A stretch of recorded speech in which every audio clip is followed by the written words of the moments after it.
So, what are my thoughts on Spider-Man Homecoming?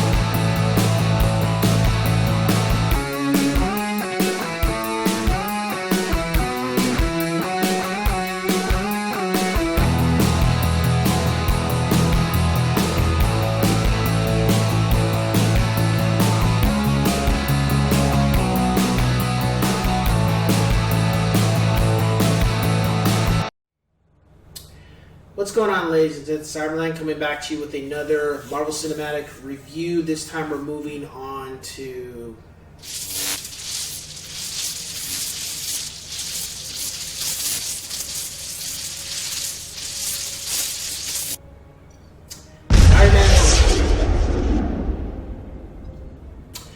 So, where do we start? This film takes. There's a scene where it takes place during the time of Civil War, and then I think it's like 6 months after. Anyway, and then we have a scene with the great Michael Keaton, Batman, great Michael Keaton, and film opens up, and it's pretty much about Peter Parker in high school and dealing with the fact that he has abilities and trying to take care of any criminal behavior that happens in his neighborhood or his city. His mentor, of course, is Tony Stark. Robert Downey Jr. makes a good. He's not a main character in here, but he has he has some screen time. Matter of fact, I think Jon Favreau had more screen time than him. But the point is, he's in here, and we see just how Peter Parker interacts with his colleagues, how he interacts with Tony, and trying to continue to be a superhero and do the right thing. And of course, we also see that he is a kid and he is prone to make mistakes and he's not perfect. So we see that. We also see now this one's a little different. The Vulture in this film, I do not believe is the Vulture from the original comic. I believe the Vulture they used for this, and I could be wrong, this Vulture kind of gave me the Ultimate Universe vibe from the Ultimate Spider-Man comics. He kind of gave me that vibe. I could be wrong too, but I know I seem to recall that the original Vulture didn't act like this. But regardless, they made him more understandable to why he is the way he is. And then we also have Shocker, which is more of a like secondary villain to some degree, I guess you could say. You know, kind of have something like that. And entertaining, very good villain. He was one of my. I thought Michael Keaton was a wonderful villain as Vulture. I thought he was great. And we see little cameos here and there in regards to if they're gonna move forward with the Sinister Six at one point, which I'll get into that in a minute. But as far as the story's good. My rating for the film, I would give it 5 out of 5 yes sirs, and this is my reasoning for it, and also my talk about Tom Holland and the Spider-Man whole thing. The story was good. I didn't have a problem with it. Marissa Tomei was drop dead gorgeous as Aunt May, even though Aunt May's supposed to be a lot older. But hey, I ain't complaining. I don't think most of us weren't complaining about that. And it didn't drag it at all. It had a good amount of screen time as Peter Parker, a good amount of time as Spider-Man. We also see certain elements of Spider-Man kind of trying to be more like Tony Stark, but not doing too well at certain points. comedy wasn't really a comedy film. There was a little bit of it, but it was more so just like a action superhero drama type of thing. And there's a lot of Easter eggs in this film. And most of the Easter eggs were innuendos for people that could be upcoming heroes or villains. Not too much anything, I would say. I didn't really find anything in here. Oh, except one thing. One thing, and that's at the end of the film. But otherwise, everything else, I didn't see anything as that being part of moving forward with the Infinity and closing and moving towards the end of the Infinity Saga. There's only one thing in here that was really part of that. Besides the interaction with Jon Favreau as Happy and Gwyneth Paltrow as Pepper Potts and Robert Downey Jr. as Tony Stark and Tom Holland. That element. Otherwise, everything else was just kind of like, it's just, you know, not part of the Infinity Saga. So, is this a film you need to watch to some degree? Do you have to watch it? You don't really have to, but if you want, but it's important for the Infinity War movie, particularly. It's kind of important to watch this film, and then you'll see certain serious elements in that film. If you watch this film, you'll get it. So it's kind of one of those things. There's not stuff where it's like this scene and this scene, but it's more not scene, but interactions. Interactions play a huge part in Infinity War. Now, on to a couple things. First off, Tom Holland is the best Spider-Man. Okay? And I'm going to explain why. And I'll get into reviews on the original Spider-Man films with Tobey Maguire, but this is a mistake. First off, Peter Parker should have been in high school when they did the Spider-Man films. Period, point blank. Not in college. Okay? That's the first thing. Number two, Tobey Maguire was a great Peter Parker, but he was not a very good Spider-Man. Okay? There's a difference between the two.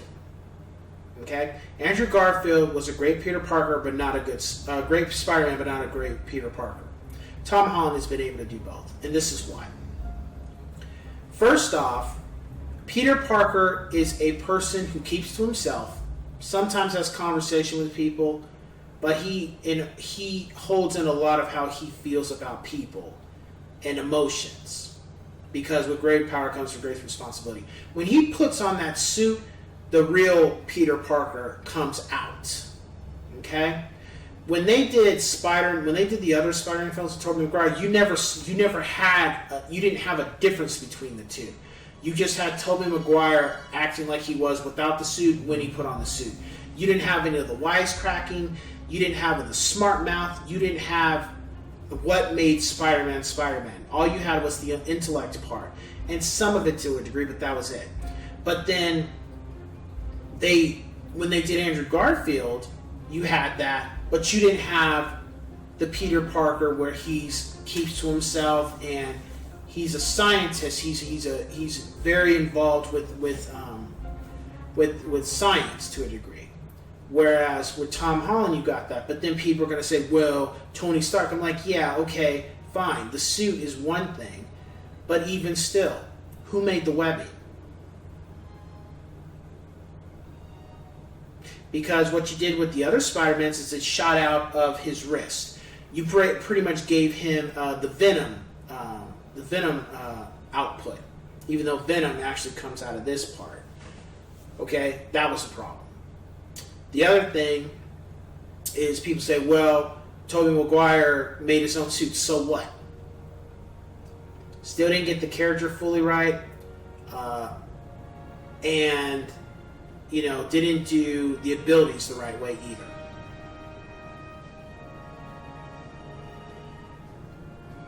Okay? And that's not to say they can't have a situation where Tom Holland makes the suit on his own. Who's to say that's not coming? Okay? Other thing. Andrew Garfield kind of came off like a little bit of a punker or a skater, Peter Parker's not a skater or a punker. He's a scientist. That's his life. That's what he likes to do.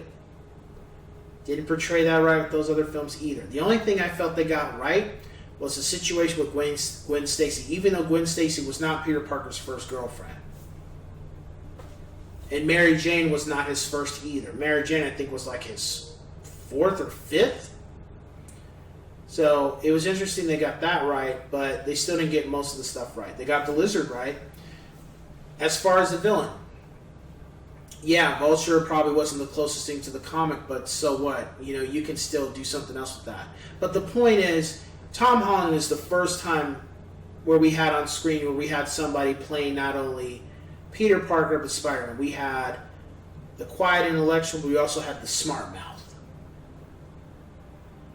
And that's what Spider-Man is. Not, because this is the thing, I've seen all the films, so I'm not the type of person to be like, well, because I saw, it's kind of like, because I saw those films first, I'm going to say those films. Absolutely not.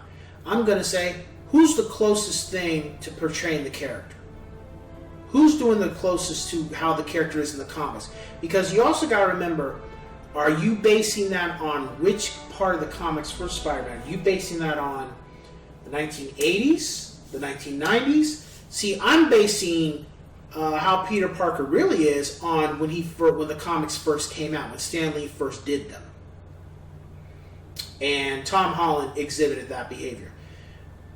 Not too fully in regards to the violence, because in the original, in the first probably 40, 50 issues, Peter did have his moments where he did overstep his bounds and he got very, very violent with Flash Thompson. And the one thing I did like about Andrew Garfield is they did encompass that just a little bit. Just a little bit. They haven't done it with Tom Holland yet, but hopefully they will. Again, that's my opinion. You could very well still feel Tobey Maguire is the best Spider-Man. I don't agree. I don't even feel those films are even up to par with the stuff Marvel's done with these films. But again, that's my opinion. So, moving forward, we'll be moving on to Doctor Strange next. And very entertaining. That'll be the next film on the Marvel Cinematic Universe. So with that being said, I will catch you on the next one. Take care.